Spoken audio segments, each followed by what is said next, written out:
முதல் வாசகம். இன்றியமையாதவற்றைத் தவிர வேறு எந்த சுமையையும் உங்கள் மேல் சுமத்தக்கூடாது என்று தீர்மானித்தோம். திருத்தூதர் பணிகள் நூலிலிருந்து வாசகம். அதிகாரம் 15, இறைவசனங்கள் 22 முதல் 31 முடிய. அந்நாள்களில் திருத்தூதர்களும் மூப்பர்களும் திருச்சபையார் அனைவரும் தம்முள் சிலரை தேர்ந்தெடுத்து அவர்களை பவுலோடும் பர்னபாவோடும் அந்தியோக்கியாவுக்கு அனுப்புவது என்று தீர்மானித்தார். அவ்வாறே அவர்கள் சகோதரர்களிடையே முதன்மை இடம் பெற்றிருந்த பர்சபா என அழைக்கப்பட்ட யூதாவையும் சீலாவையும் தேர்ந்தெடுத்தார்கள். பின்பு அவர்கள் ஒரு கடிதத்தை எழுதி அவர்கள் கையில் கொடுத்து அனுப்பினார்கள். அக்கடிதத்தில் திருத்தூதரும் மூப்பரும் சகோதரருமாகிய நாங்கள் அந்தியோக்கியா, சிரியா, சிலிசியா ஆகிய இடங்களில் உள்ள பிற இனத்து சகோதரர் சகோதரிகளுக்கு வாழ்த்து கூறுகின்றோம். எங்களுள் சிலர் அங்கு வந்து தங்களுடைய பேச்சால் உங்களது மனத்தை குழப்பி உங்களை கலக்க முறை செய்தனர் என்று கேள்விப்பட்டோம். இவர்களுக்கு நாங்கள் எந்த கட்டளையும் கொடுக்கவில்லை.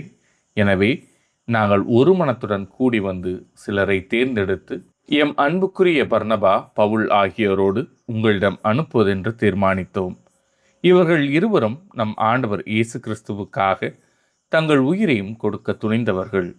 எனவே நாங்கள் யூதாவையும் சீலாவையும் உங்களிடம் அனுப்புகிறோம்.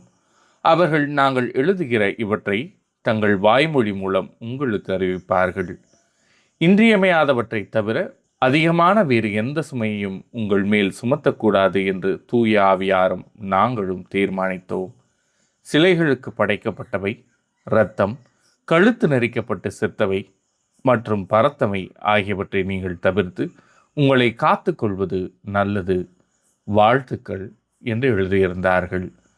யூதாவும் சீலாவும் விடைபெற்று அந்தியோக்கியா வந்தனர். அங்கு மக்களை கூட்டி கடிதத்தை கொடுத்தனர். அதை வாசித்ததும் அவர்கள் ஊக்கமடைந்து மகிழ்ச்சியுற்றார்கள். இது ஆண்டவரின் அருள்வாக்கு. இறைவா, உமக்கு நன்றி. பதிலுரை பாடல். என் தலைவரே, மக்களிடங்களிடையே உமக்கு நன்றி செலுத்துவேன். என் உள்ளம் உறுதியாயிருக்கின்றது. கடவுளே, என் உள்ளம் உறுதியாயிருக்கின்றது. நான் பாடுவேன், உம்மை புகழ்ந்து பாடுவேன். என் நெஞ்சே விழித்தெழு, வீணையே யாழே விழித்தெழுங்கள். வைகரையை நான் விழித்தெழச் செய்வேன். என் தலைவரே, மக்களிடங்களிடையே உமக்கு நன்றி செலுத்துவேன். என் தலைவரே, மக்களிடங்களிடையே உமக்கு நன்றி செலுத்துவேன். எல்லா இனத்தாரிடையேயும் உம்மை புகழ்ந்து பாடுவேன்.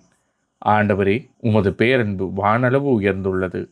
உமது வாக்கு பெறலாமை முகில்களை தொடுகின்றது. கடவுளே, வானங்களுக்கு மேலாக நீர் உயர்வு பெறுவீராக. பாரெங்கும் உமது மாட்சி விளங்குவதாக. என் தலைவரே, மக்கள் இனங்களிடையே உமக்கு நன்றி செலுத்துவேன். நற்செய்திக்கு முன் வாழ்த்தொலி. அல்லேலூயா, அல்லேலூயா. உங்களை நான் நண்பர்கள் என்றேன். ஏனெனில் என் தந்தையிடமிருந்து நான் கேட்டவை அனைத்தையும் உங்களுக்கு அறிவித்தேன் என்கிறார் ஆண்டவர். அல்லேலூயா. நற்செய்தி வாசகம். நீங்களும் ஒருவர் மற்றவரிடம் அன்பு கொண்டிருக்க வேண்டும் என்பதே என் கட்டளை. யோவான் எழுதிய தூய நற்செய்தியிலிருந்து வாசகம். அதிகாரம் 15, இறைவசனங்கள் 12 முதல் 17 முடிய.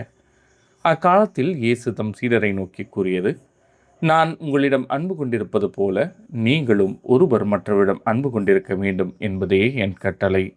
தம் நண்பர்களுக்காக உயிரை கொடுப்பதை விட சிறந்த அன்பு யாரிடமும் இல்லை. நான் கட்டளையிடுவதையெல்லாம் நீங்கள் செய்தால் நீங்கள் என் நண்பர்களாயிருப்பீர்கள். இனி நான் உங்களை பணியாளர் என்று சொல்ல மாட்டேன். ஏனெனில் தம் தலைவர் செய்வது இன்னது என்று பணியாளருக்கு தெரியாது. உங்களை நான் நண்பர்கள் என்றேன். ஏனெனில் என் தந்தையிடமிருந்து நான் கேட்டவை அனைத்தையும் உங்களுக்கு அறிவித்தேன். நீங்கள் என்னை தேர்ந்து கொள்ளவில்லை, நான் தான் உங்களை தேர்ந்து கொண்டேன். நீங்கள் கனி தரவும் நீங்கள் தரும் கனி நிலைத்திருக்கவும் உங்களை ஏற்படுத்தினேன். ஆகவே நீங்கள் என் பெயரால் தந்தையிடம் கேட்பதையெல்லாம் அவர் உங்களுக்கு கொடுப்பார். நீங்கள் ஒருவர் மற்றவரிடம் அன்பு கொள்ள வேண்டும் என்பதே என் கட்டளை. இது ஆண்டவரின் அருள்வாக்கு. கிறிஸ்துவே, உமக்கு புகழ்.